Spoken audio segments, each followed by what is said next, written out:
evidence in our ancient sources, which bears fruit, perennial and renewal, which is nourishment for the mind and the spirit, and which grows and flourishes over time, from age to age.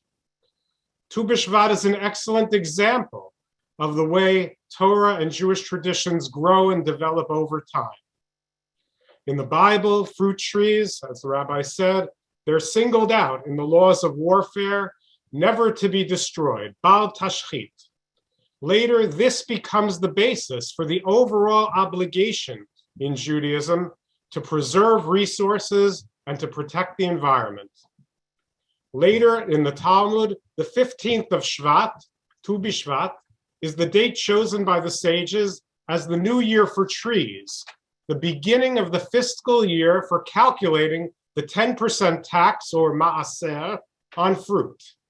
If the fruit begins to grow after Tu B'Shvat, it's to be taxed along with all the fruit of the new year, up to the next Tu B'Shvat. This mitzvah, which applies only in the land of Israel, would be remembered by Jews throughout the centuries of exile. And each year, the date would arouse longing for the land and its fruit over the generations. The custom to eat fruits of Eretz Yisrael on this date, even dried fruits, help preserve our ties to the land, even when our homes and communities were far away, spread around the world in the diaspora. In the Middle Ages, the teachers of the Kabbalah enhanced the observance of Tu B'Shvat with a Seder, inspired by the Passover Seder, with 4 cups of wine and 4 kinds of fruit. Just as every living being contains a spark of the divine, so each fruit, even those with thick skins or hard shells, contain a seed of life and a spark of the divine. Giving thanks for each fruit and eating them releases that spark into the world and enables each individual to experience God's immediate presence and love. The medieval Kabbalah added an intimate, personal aspect to the celebration of Tu B'Shvat. In modern times, the Zionist movement brought out the national aspect of the holiday. The planting of new trees by Jews in the soil of our ancient and new homeland on Tu B'Shvat was a clear sign of renewal for both the land and the people of Israel. Throughout the world, the Zionist movement spread the message of this renewal to Jews, inviting us to plant a tree and join the effort to reestablish the Jewish state and then to help Israel grow and thrive. The millions of trees planted over recent generations are a beautiful testament of Israel's ongoing renewal and growth. In recent years, with the state of Israel a growing, thriving reality, Tu B'Shvat has experienced one more stage of growth and renewal, one which is universal. Even as we sharpen our awareness of the need to protect the land and the environment in Israel and in America, we're keenly aware of the vital needs of the entire planet, the precious, unique home of all humanity, threatened by neglect and abuse and by climate change.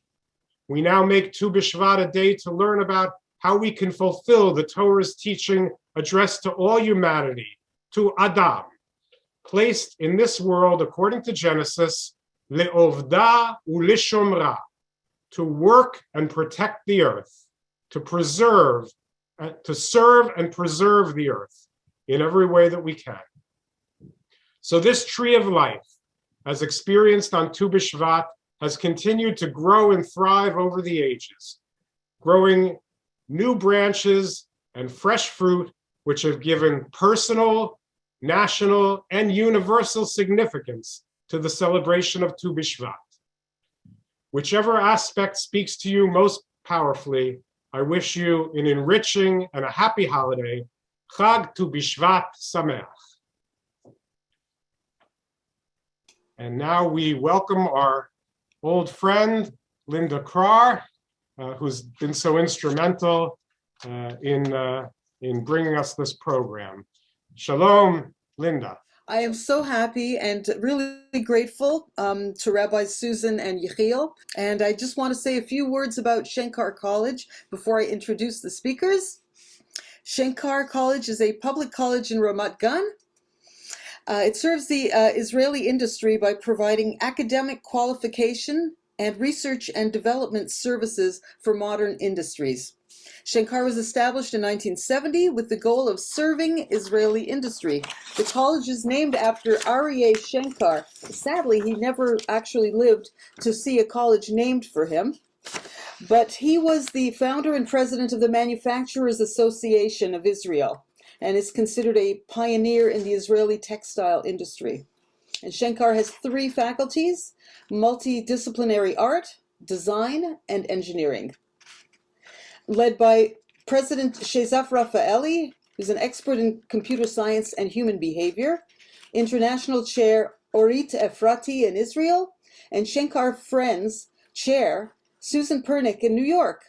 Shenkar is home to more than 3,000 students, faculty, and academic staff. Dr. Avigail Dolev, can you wave to us, Avigail? There she is. Was recently chosen as the new head of the Rozen Center for Sustainability. She's a doctor of public management and sustainable development in urban areas.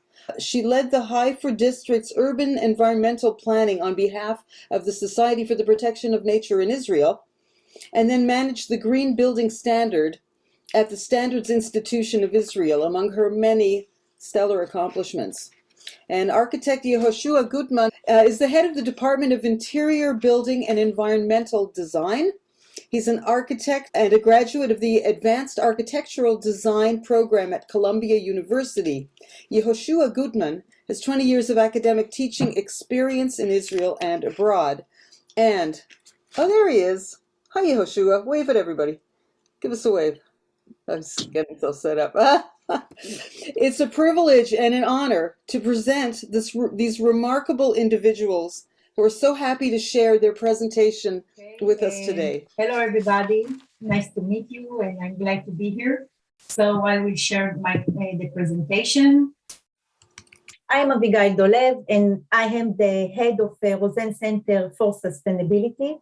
And my partner for this presentation is architect Yehoshua Gutman. He is the head of the Department of Interior Building and Environment Design. And first of all, I would like to, just a minute. Okay, so first of all, I would like to introduce you the vision and the mission of Rozen Center. The main goal of our center is to promote national and international researches in sustainability. Actually, we want to have groundbreaking in innovative researches in engineering, art, or design, or all of those aspects together. Okay, so in order to be groundbreaking in sustainability, we would like to implement the 17 SDGs in our syllabus in Shenkar. For those that don't know what are the 17 SDGs, so I am going to explain to you. The 17 SDGs are the Sustainable Development Goals of the United Nations. Those goals deal with different aspects in our life, such as poverty, hunger, health, education, gender, clean water, clean energy, economic growth, industry, inequality, sustainable cities, smart consumption and wise consumption, climate change, life in water, life on land, peace and justice, and partnership. So all of those are the SDGs aspects that the United Nations recommend to implement in the cities in the world. Our aim is to implement at least one goal in each syllabus in Shenkar, so that both of the SDGs concepts will be implemented in each syllabus next year. Okay, so all of us heard about the greenhouse effect, but let's see what does it mean, okay? Generally, the solar radiation goes into the earth. Some of the solar radiation that enters the atmosphere is absorbed by built-up surfaces on the earth, and some fall through the atmosphere into space. But when there is a high concentration of carbon dioxide emissions that is caused by industries, waste, electricity consumption, and more, the carbon seals the atmosphere layer so that it prevents solar radiation to go out into space. Such, you can imagine the air as a balloon. That is the carbon dioxide trapped inside the atmosphere and caused to the greenhouse effect and the global warming. Okay. So, because of that, and as a result of high concentration of carbon dioxide emissions during the last 2 decades, we are more aware of global warming and climate change. Okay, so the only solution for this problem is to reduce emission. How simple is this? And there are a lot of ways to reduce the carbon dioxide emission. I just introduce you some of them.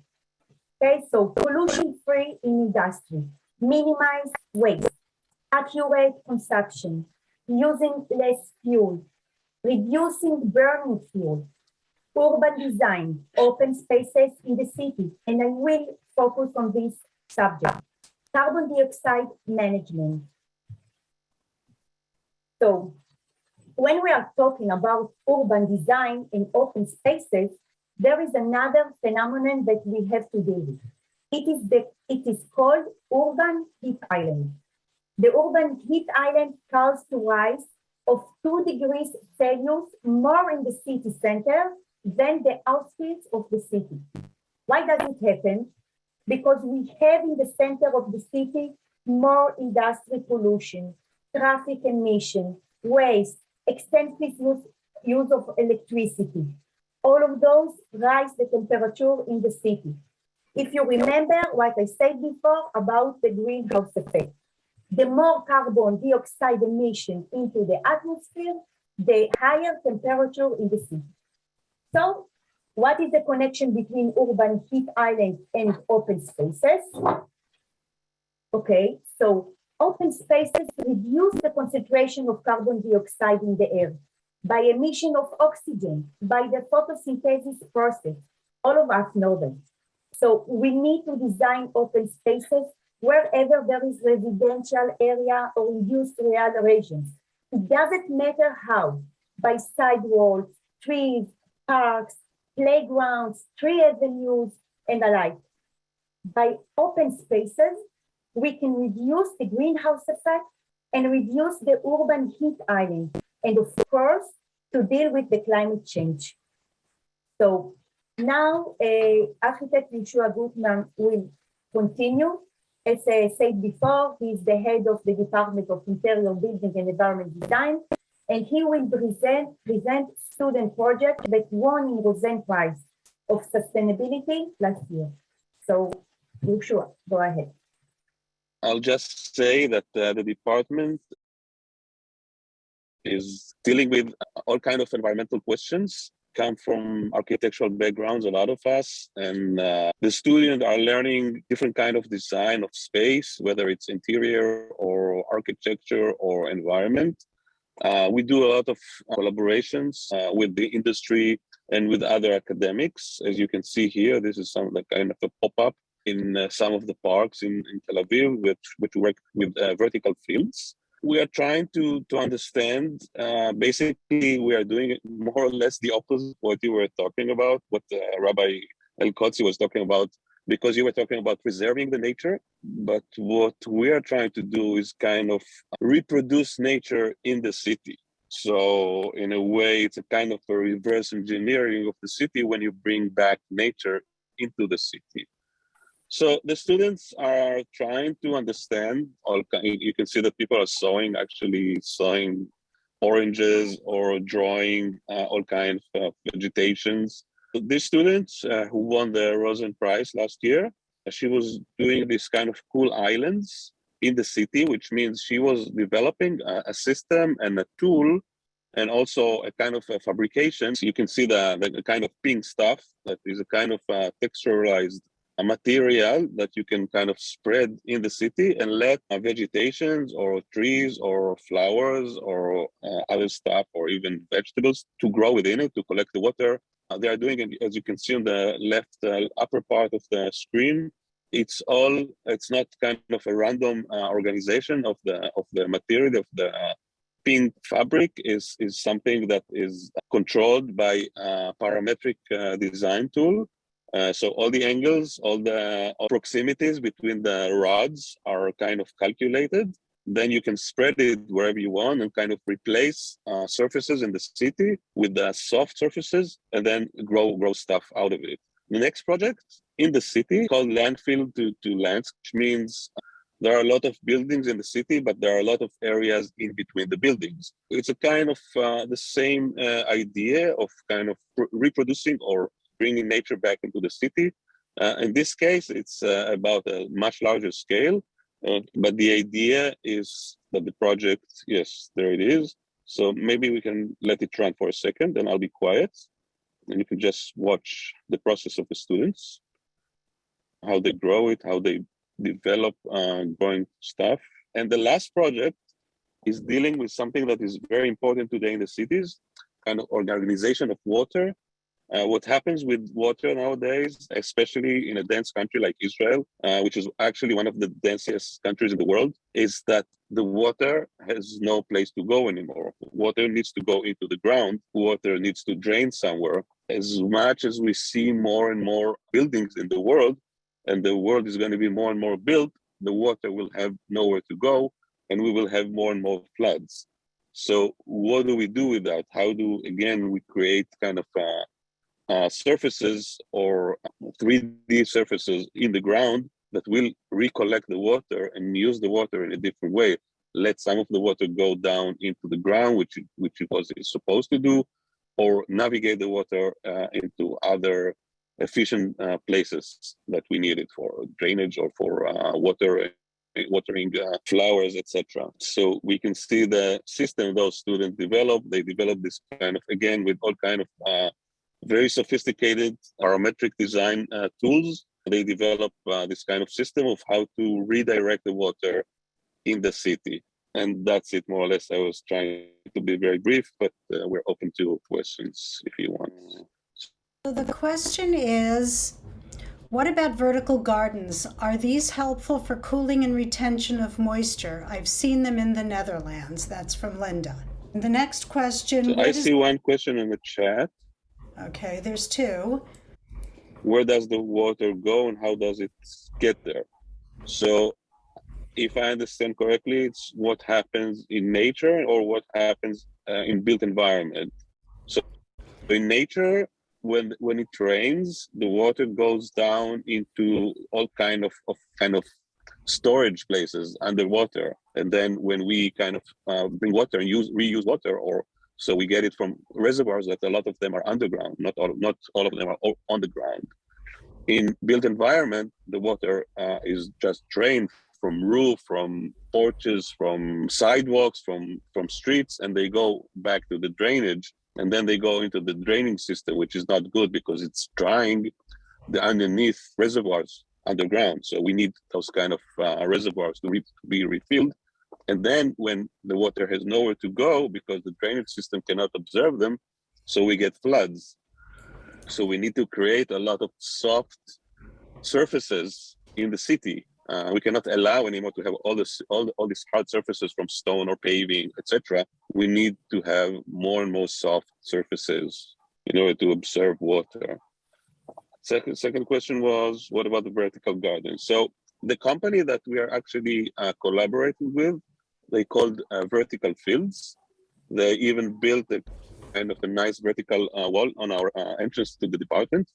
It's a good start ecologically because buildings are really reflecting very hard, and part of pollution of buildings is actually they're reflecting. They are hitting the city by reflecting from materials, from glass, from dark marble, etc. So when you have a natural material covering a building, it's a good start because at least you are not reflecting back and you're not hitting the city. But it's not enough since you have to really rethink the whole design of the buildings in order to be much more ecological and carbon free, let's say, etc. So it's a good beginning. It's nice. It's been used a lot in kind of public spaces, like all kind of retaining walls of trains, etc. And it's really coming in, and I think it's a good thing. I mean, these walls are very sustainable. I mean, our wall in the department, for example, it's been there for like 2 years, and it just needs water, nothing else. So it's running for a long time. You don't really need to. One good thing about it that it's a very low maintenance. My question, or I guess my answer to Linda, would be in the form of a question, being that I do not live in the land of Israel. Shmita applies to the land of Israel. What I wonder is, I know that Shmita applies to the planting of fields and vineyards and has to do with fruit. Rabbi, Yes. I think you need to remind everyone what Shemitah means. Yes, thank you. Shemitah is the sabbatical year, which the Torah reminds us every 7 years the land has to lie fallow, meaning we don't plant. We're able to eat what grows naturally, but it's a way of letting the land rest, and also a way of, in many respects, leveling the playing field for those who have land and those who don't. And there's much more involved with it. But it applies to the land of Israel. And it doesn't mean that we outside of Israel can't take measures to allow rest. But my question is, by way of attempting to answer this, do the laws of not planting in the sabbatical year extend to non-fruit bearing or non-edible plantings? And I don't know if you have an answer to that. So would someone... I don't know if you heard the news. Anything about Shmita. But what about you, Yehoshua? No, no, I mean, not from a religious point of view, but I really agree that if we want to live more ecological life and to kind of reduce heat and reduce the use of carbon, so I think in that sense, I'm not a religious person, but the Torah is very smart about it, because this idea of resting the land is obviously an extremely ecological idea, and I think we should what we're trying to teach the students is to design with less effort, with less material, with less use or extensive use of things that are polluting, etc. So in that sense, I think it's a smart idea. But on the other hand, I don't know if you heard the news last week, but the whole thing, for example, this year in Tu B'Shvat, they planted trees. So maybe you're right that it's only about edible things, because I think in the Torah, you wouldn't probably plant anything, neither for decoration, nor for political reasons. So it was only about survival. So I think the original law was about that. I think it's a good opportunity to think about the significance of open space in our life, because, every 7th year, you have to stop, and to see the open spaces and the trees and the plants. And I think it's a good opportunity, how much the open space good for our lives, especially after COVID-19, not only because the climate change and the emission of carbon dioxide, because we want the open spaces around us. It's good for us, it's good for our health. So maybe it is a good opportunity to think about it, because, we are in our life. So, and we do all of this and the fruit and vegetables, and just to think about its significance. This is my point of view. Thank you. Rabbi, are you going to jump in? No. Well, I think it's been well said. I mean, halachically speaking, Shmita only applies to agriculture. Mhm. Yeah, Um, that's kind of what I figured. right? But, Yeah. but that's, but modern Jews have found a way to continue with agriculture during the seventh year, out of a sense of the need for survival and sustenance, following the teachings of the great Rav Kook. Right? So we're okay there, but I think it's always good in the seventh year to rethink, to think, can we do it wiser? Can we do it in a way that will benefit everyone health-wise? And I really appreciate Dr. Dolev's perspective on that. That was well said.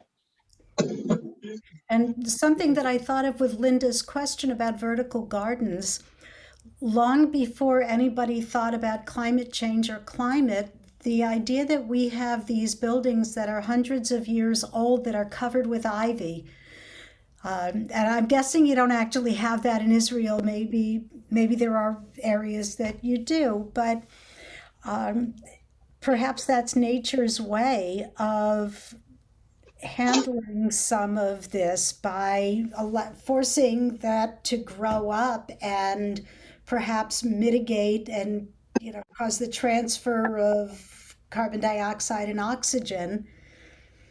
Right? I would like to chime in that in the Middle East, the roof is considered an important part of the house, right?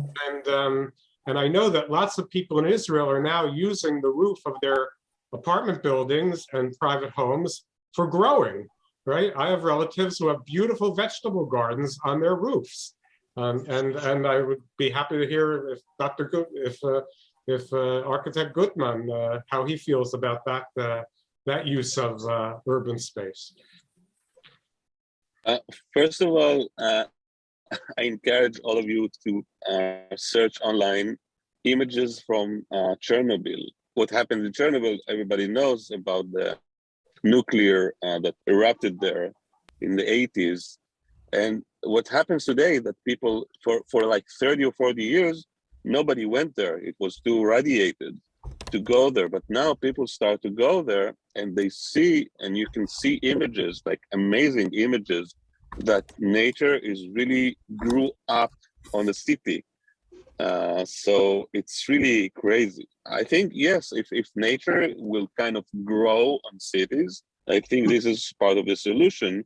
And of course, we can be, each and every one of us can be part of it with growing things. It's very simple. You need only water and some kind of seeds, and everybody can do it. It's kind of very nice do-it-yourself stuff that you can do, and you can enjoy it and contribute at the same time. And also, we're trying to kind of take over this kind of attitude in design, where we tell people, listen, if we think about it as a disaster, that the world is becoming disastrous, so it's a problem. But think of everyone and each one of you as someone who can kind of lively and joyfully can change things, and doing that with plants and growing stuff is a big part of it, and it's really contributing. Just say that the gardens on the roof are good for isolation. This is part of green building standards. So when we are talking about green building, we want to see gardens on the roof because it's very good for the isolation of the building. So just to say that. So you're saying two things. One, that you need less heat or less cooling, less air conditioning, and less heating. This is one thing. And the other thing is, again, it's reflecting outside less heat. It's working twice into the house and outside the house. Yeah, of course. But we want to minimize the electricity consumption. So right, but it's going out and the greenhouse effect, and we're in a loop. I don't see any other questions in the chat. I don't know if anybody has any. Can I just make a comment? Please, Joe. Hi, good morning, everybody. And a beautiful environmentalist. Yes. A beautiful Tu B'Shvat to everybody. I just wanted to say that in New York and in many other urban New York cities, where people live in mega apartment houses and have no property in which to garden, Many people have taken over and asked the city for vacant lots and have divided them up into little parcels, and people can apply to garden one of the parcels for the summer and spring season. And many people who live in the city go to these urban gardens and garden, which is a beautiful thing. The other thing I wanted to mention is I believe Israel has, for a modern country, more vegetarians than any other country in the world, which is very good, because to produce a pound of meat uses tons and tons of vegetation for an animal to eat. And by eating the vegetables and not eating meat, we could feed many more people around the world. So Yasher Koach to Israel for, I hope more and more people, if not becoming completely vegetarian, and I'm very honest to say I'm not, but I no longer eat red meat or fish. I eat eggs, I eat some chicken, but I'm eating a lot more of beans and protein, which I think is more healthful for me, but is also more healthful for the earth. So I'm sorry. I'm sorry that the phone is ringing, but if during this Tu B'Shvat, maybe people can say one of their Tu B'Shvat resolutions will be that I will try and eat less meat and more veggie dishes, maybe cut their meat consumption to 2 or 3 nights a week instead of 7. That would also help the earth quite a bit. As a vegetarian, I must say, I agree with you. Madal is here. I wanted to say something, if I may. Please. Okay, so first of all, the Shmita is the same like when we fast, like in Yom Kippur or any other fast. When a person is fasting, according to the Indians, nature, also yogis, we are elevate the spirit in a much higher place, because we are less in the 3-dimensional heaviness. And I'm completely vegetarian, and I understand the eating of vegetables and fruits more than eating the meat. So when we let the land also rest in this way, first of all, we respect it, we respect God's creation, and we let it also fast. This fast elevates the spirit of the earth in the whole world to a higher place, a higher divine place. Let's put it this way. Thank you. Definitely. And I believe I just read that Tel Aviv is the vegan capital of the world. Is that true? That there are more vegan restaurants per capita? I don't know. I live with 2 vegans, my wife and my daughter. So maybe, because half of the house, 50% of the house is vegan. So if that means, if it's a true statistics, so maybe so. I think there are a lot of awareness, because it's a relatively hot and humid country, and Tel Aviv also very low. So everybody is saying Tel Aviv will be covered with water in 100 years or so. So I think this develops more awareness in a sense when you live in a more, because as much as the weather is more extreme in your area and you feel the changes, I think New York is actually more or less the same. So when you start to really feel it and not just hear about it in the news, so you develop probably more awareness, and you become more serious about it. Rabbi Peg Kirschenbaum is the rabbi of Congregation B'nai Harim in the Pocono Mountains, and thrilled to have you and Norma and Steve. I don't know if anybody else is here joining us this morning, so welcome. Thank you. I was wondering if that pink material that you were describing could be placed on the roofs, and if so, how would it drain without damaging the roof? If you have a roof garden.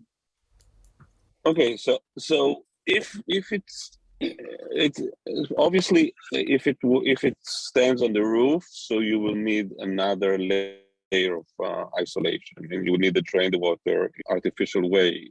It's different that when it's on the ground or on the roof.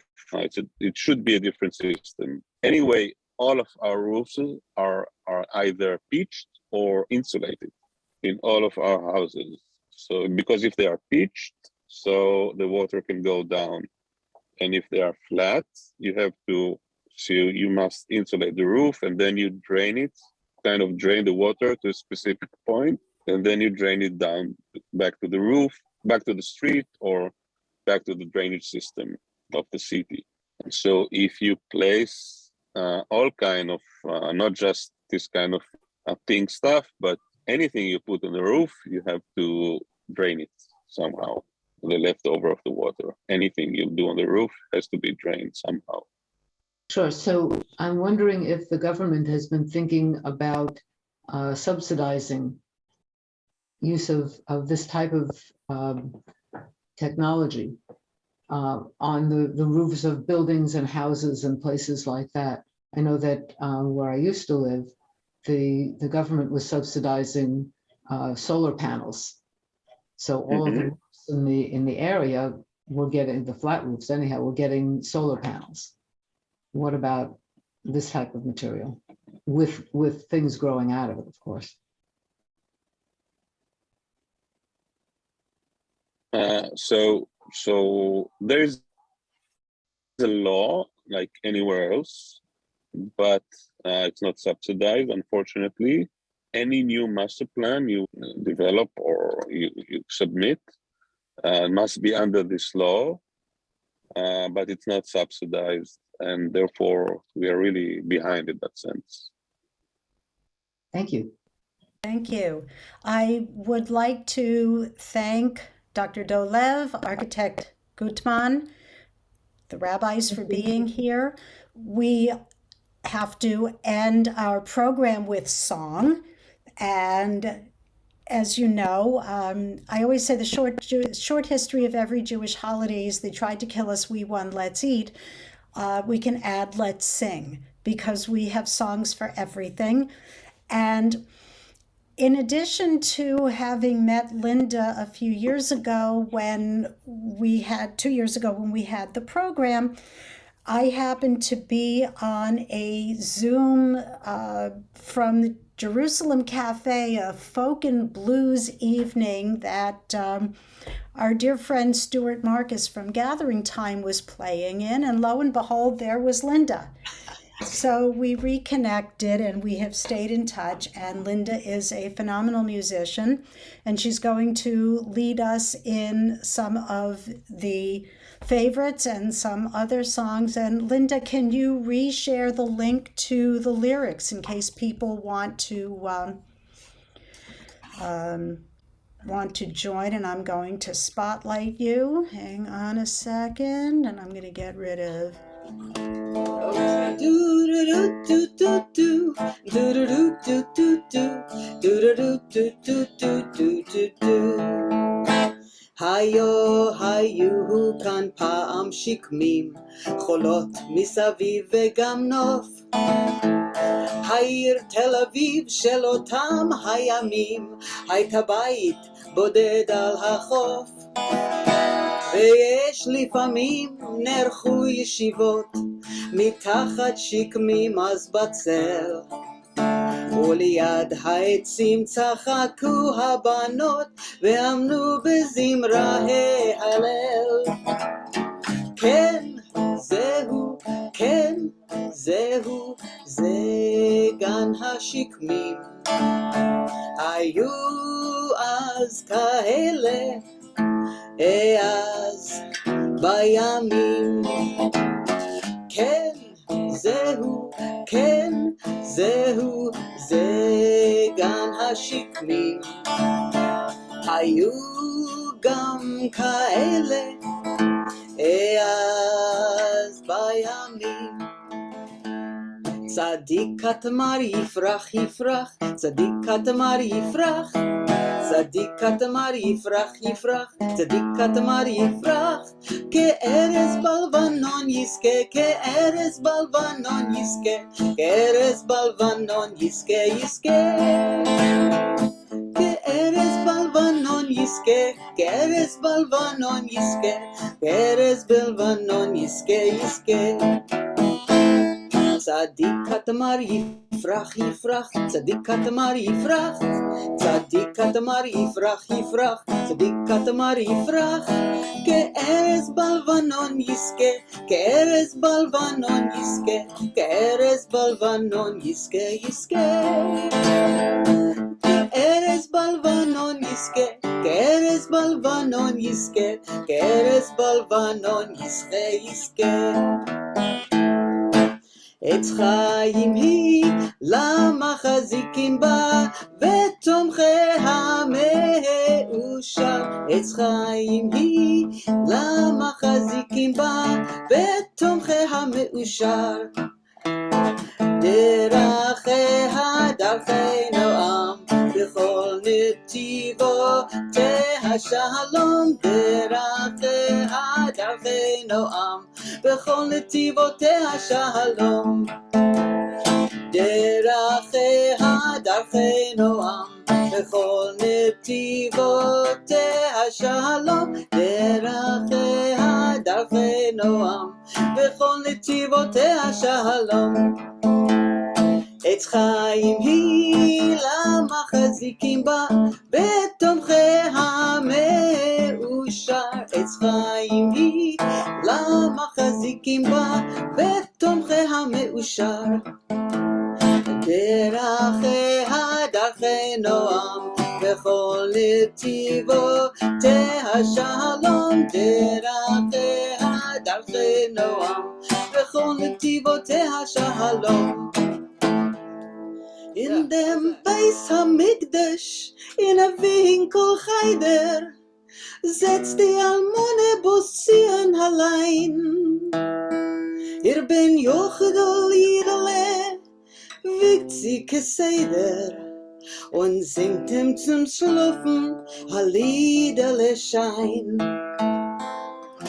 Halleluja, unter jedes Wigale steht ein chlorweiß Ziegele. Das Ziegele ist gefroren handeln.